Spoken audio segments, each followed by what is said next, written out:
You are standing beneath the city of Rome. It is 91 AD. You have just been condemned under sacred law. There is no trial left, no appeal, no audience, only a narrow stone shaft, opening above your head as they begin lowering you into the ground. The rope burns against the wood, the air turns cold, someone above you says nothing. You are not being executed, they insist. That would be illegal. You are being placed somewhere and left there. The chamber is already waiting, a small bed, a jug of water, bread, and a single oil lamp already lit. You understand immediately. This is how Rome kills, without calling it killing. The rope stops, your feet touch stone. You look up, priests, not soldiers, officials, not executioners, the law, not violence. And then the opening above you begins to close. The light narrows, the lamp beside you flickers, and you realize something worse than death. This was never meant to be mercy, cut to black. This happened to one of the most powerful women in Rome. Her name was Cornelia. And according to Rome's own laws, she was supposed to be untouchable. Rome. 91 AD, the height of imperial power under Emperor Domitian. Cornelia was not an ordinary woman. She was the Virgo Vestalis Maxima, the chief Vestal Virgin, a priestess of Vesta, a guardian of the eternal flame that symbolized Rome's survival. A woman granted privileges most Roman men would never possess. She could own property. She could move freely in public. Her testimony carried unusual weight in court. If she passed a condemned man on the street, she could legally stop his execution with a single touch, and yet she was buried alive. According to Roman religious law, the charge was incestum, ritual impurity, a violation of her sacred vow. But here is where the story fractures, because the same system that elevated Vestal Virgins above ordinary women also contained a hidden clause, one that allowed them to be erased completely, without trial by jury, without public defense, and without anyone ever admitting what had truly been done. But the investigation begins here. If Rome created these women to be sacred, why did it also design the perfect mechanism to destroy them? According to surviving legal traditions, when a Vestal was accused, her case did not go to a public court. It went to the College of Pontiffs. And in 91 AD, the head of that college, the Pontifex Maximus, was Domitian himself. He was not just emperor, he was judge, prosecutor, and final authority. All at once. Cornelia had served for over 3 decades. No accusations, no scandals, no record of misconduct. Until suddenly, there was. And one more detail, preserved quietly in later writings. Domitian had reportedly shown personal interest in her years before her trial. Interest she did not return. That fact is never proven outright. But it is never dismissed either. If you want to uncover the parts of history that were rewritten, buried, or disguised as law, subscribe now. Because what happens next was recorded, but never truly explained. The official version is simple. A sacred law was enforced. A guilty woman was punished. Order was preserved. But contemporary voices, those who lived through Domitian's reign, hint at something far more unsettling. Because under Roman law, incestum did not require clear evidence, it required suspicion. And once that suspicion was declared by the highest authority in Rome, it became truth. Cornelia was not dragged through a public spectacle. There was no dramatic courtroom defense. Her fate was decided inside a closed system designed to appear sacred, orderly, and unquestionable. And when the verdict came, it came quietly, final, irreversible. The most powerful priestess in Rome had been transformed, in the eyes of the law, into something else entirely. Not a citizen, not a victim, but a problem, to be removed without blood. And as the records suggest, the most disturbing part was not the sentence, it was how perfectly the system absorbed it. No riots, no intervention, no resistance. The law had spoken, and in Rome, when the law spoke through religion, no one argued. Rome did not build its power on chaos, it built it on structure, layered, precise, and absolute. At the centre of that structure stood a single figure, the pater familias. According to Roman legal codes, this man, the head of the household, held authority over everything beneath his roof. Children, slaves, wealth, legacy, and in earlier centuries, even life and death. This authority was not symbolic, it was enforceable, recognized, embedded into the foundation of Roman society. A family was not an emotional unit, it was a legal hierarchy, and for women, there was no position outside of it.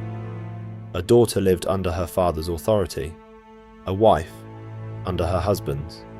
Even in cases where customs softened over time, the underlying structure remained intact. Power flowed in one direction, downward. Now here is where the illusion begins. Because Roman history often presents elite women, matrons, priestesses, noble wives, as influential, but respected, even powerful, and in many ways they were. But their power was never independent. It was conditional, granted, and more importantly, revocable. The Vestal Virgins appeared to exist outside this system. They were freed from paternal authority. They controlled property. They moved with rare autonomy. But that independence came with a condition so absolute it was rarely questioned. They belonged to the state, not metaphorically, legally. Their bodies, their vows, their identity, all bound to Rome itself. Which meant when Rome judged them, there was no higher authority to appeal to. This is the mechanism beneath the marble. The system did not need to punish often, it only needed to prove that it could, and once that possibility was understood, compliance followed. The danger was never constant violence, while it was the quiet awareness that it could happen at any moment. That was enough. And in the years before Cornelia's trial, Rome watched it happen, not once, but 3 times. The accusations came suddenly. 3 Vestal Virgins, named in the records, Oculata, another Oculata, and Varonila, all charged with the same crime, all processed through the same system. But this time, something was different. Domitian chose restraint, at least that's how it appeared. Instead of the traditional sentence, burial alive, he allowed them to choose their own end.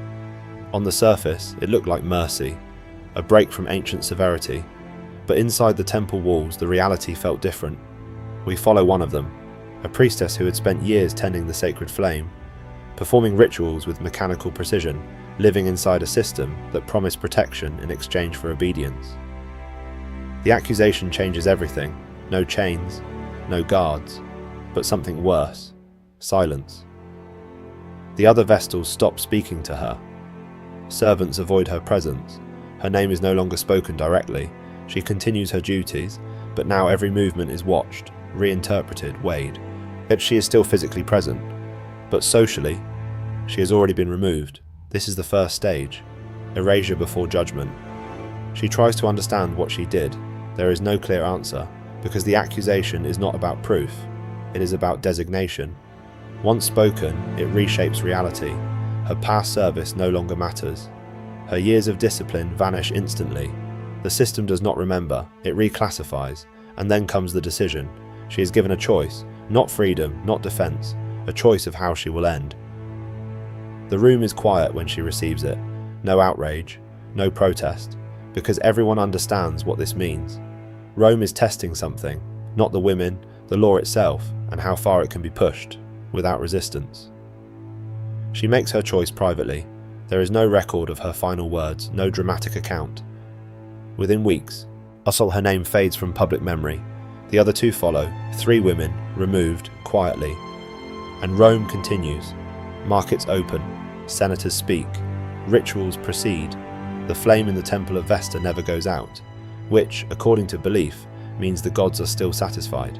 That is the most disturbing part, because it tells us something critical. The system does not require truth, only continuity. And Domitian learns from this.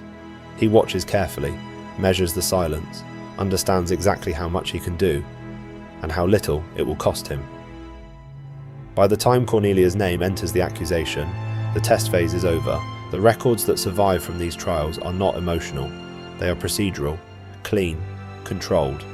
According to the legal frameworks of the time, a Vestal accused of incestum was brought before the College of Pontiffs. No public crowd, no jury, no opposing advocates arguing her case, only priests. And at the centre of that circle, the Pontifex Maximus, Domitian. He did not sit at a distance. Contemporary writers suggest he participated directly, questioning, pressing.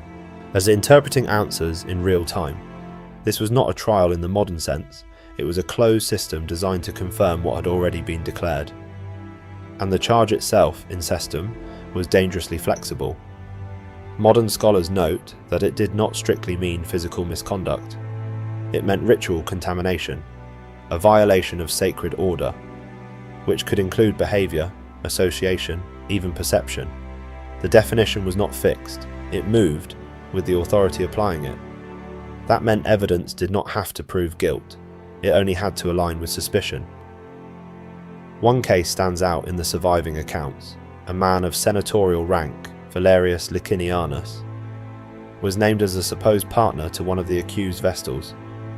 His punishment? Exile, removal from Rome, a quiet end to his public career. But the Vestal, she was condemned. Not because her action was worse, but because her role was. Roman legal thinking treated the Vestal body as something different. Not private, not personal, public, sacred. Owned, in effect, by the state, which created a disturbing imbalance. If a Vestal was accused of violation, the system did not interpret it as a personal failing. It interpreted it as damage to Rome itself. And damage to Rome required elimination. Not debate, not correction, removal. This is the inversion at the heart of the system. The more elevated the woman, the less protected she became when accused, because her fall carried symbolic weight, and symbols in Rome were controlled with precision. By the time Cornelia stood before this system, the outcome was already structurally determined. But there is one detail that changes everything. Years before her accusation, before any charge was ever spoken, Cornelia had stood in a very different room. Not underground, not confined, but inside the imperial palace. She was not a suspect. She was the highest-ranking Vestal in Rome, respected, visible, untouchable, and according to accounts preserved in later writings, whilst Domitian's relationship with the Vestals was not purely ceremonial, Suetonius records that he spoke casually, almost flippantly, about interactions with them that crossed boundaries Rome claimed were sacred. It was not scandal, it was power. And Cornelia, by position, stood at the centre of that tension, the chief Vestal. The one woman whose authority, while technically subordinate, carried immense symbolic weight. If she complied, the system remained intact. If she resisted, something subtle but dangerous occurred. She became visible in the wrong way. There is no official transcript of what passed between them, no preserved dialogue, only implication. But implication in this context is enough. Because years later, when her name appeared in an accusation that required no evidence, no jury, and no appeal, it did not emerge from nowhere. Well, this is the midpoint where the narrative shifts, because what looked like a religious prosecution begins to resemble something else. Not punishment for breaking a vow, but punishment for maintaining it too strictly, for refusing to bend where others might have, for existing inside a system without yielding to the man who controlled it. And in that system, that kind of resistance could not be argued against. It could only be redefined, reclassified, converted into guilt. By the time Cornelia was formally accused, the charge had already done its work. It had rewritten her, from sacred to suspect, from protected to exposed. And once that transformation occurred, the rest followed automatically. The trial, the verdict, the sentence, all of it, already waiting. By 91 AD, the process no longer needed to be tested, it only needed to be repeated. Cornelia is summoned, not publicly, not dramatically, quietly, into the same closed system that had already erased others before her. She enters as the most senior religious woman in Rome. She leaves as something undefined. According to accounts preserved by contemporaries, she is allowed to speak, and not as an equal participant, but as part of the ritual itself. Her voice is steady, measured. She does not plead in panic. She argues with precision. She reminds them of her decades of service, the discipline, the rituals performed without error, the flame she has guarded her entire life. And then she introduces something dangerous. She points to the flame itself. According to Roman belief, if a Vestal broke her vow, the sacred fire of Vesta would falter. It would dim. It would go out. But it hasn't. It is still burning, which means, by Rome's own logic, she is innocent. For a moment the system hesitates, not visibly, not dramatically, but structurally, because her argument is not emotional, it is legal. It uses Rome's own sacred rules against the authority enforcing them, and that creates a fracture, but only for a second, because the system was never built to be overturned from within. Domitian is not required to respond to her argument. He is the one defining what counts as truth. The verdict is delivered without spectacle. She is not present when it is finalized. She does not hear the moment her identity is officially stripped. But she feels it, because everything around her changes immediately. Access disappears, movement restricted. The space she once occupied freely becomes closed. The transition is instantaneous. From authority to containment, and beyond the chamber, Rome continues exactly as it did before. No uprising, no intervention, because the law has been followed perfectly. That is the final shield. No one can oppose what appears lawful, even if everyone understands what it really is, and that is what makes this moment different from the earlier cases. Those women were tests. Cornelia is confirmation. The system works. Not because it is fair, but because it is unquestioned. And now, we return to the place where this story began. Below the city, the chamber waits. While the descent begins again, this time, we understand everything. The rope tightens as she is lowered. Stone walls close in around her. The air shifts, cool, heavy, final. She does not struggle, not physically, because there is nowhere to go. But something else happens. According to the account preserved by Pliny, as she descends, she stumbles slightly on the ladder. A guard reaches out, instinctively, to steady her, and then stops, pulls his hand back, not out of cruelty, out of obedience, because touching her would violate the ritual. Even in this moment, procedure matters more than humanity. She regains her footing, continues downward, step by step, controlled, deliberate. The chamber receives her, a narrow space carved beneath the earth, a wooden cot, bread, water, and the lamp. It is already lit, placed there before she arrived. While not as comfort, as structure, as part of the process, she looks at it and understands this is the same flame she has served her entire life, reduced now to a tool marking the length of her final hours. Above her, the rope is withdrawn. Light narrows. The opening begins to close. Pliny records that she speaks again. Her words are not preserved perfectly, but their meaning is she declares her innocence, not desperately, but formally, as if entering it into record, because she knows that is all she has left. The stone seals, the sound is heavy, final, and above ground, nothing stops. The markets remain open. Voices continue in the forum. The temple of Vesta still burns. The flame never falters, which means, by Rome's own belief, she was innocent. And yet, she remains below. 5 years later, Domitian is gone, 96 AD. Inside his own palace, he is surrounded, betrayed, and removed from power in a single controlled act. No public spectacle, no drawn-out collapse, just silence, and then erasure. The Senate moves quickly. His name is struck from inscriptions. His statues are pulled down or reshaped. Official memory is rewritten through a process the Romans called damnatio memoriae. It is not just punishment, it is deletion. The empire that once enforced his authority now performs distance from it, publicly, confidently. But there is a problem, because systems do not disappear with the men who use them. The same legal structures remain intact, the same religious authority, the same mechanisms that allowed one man to act without resistance.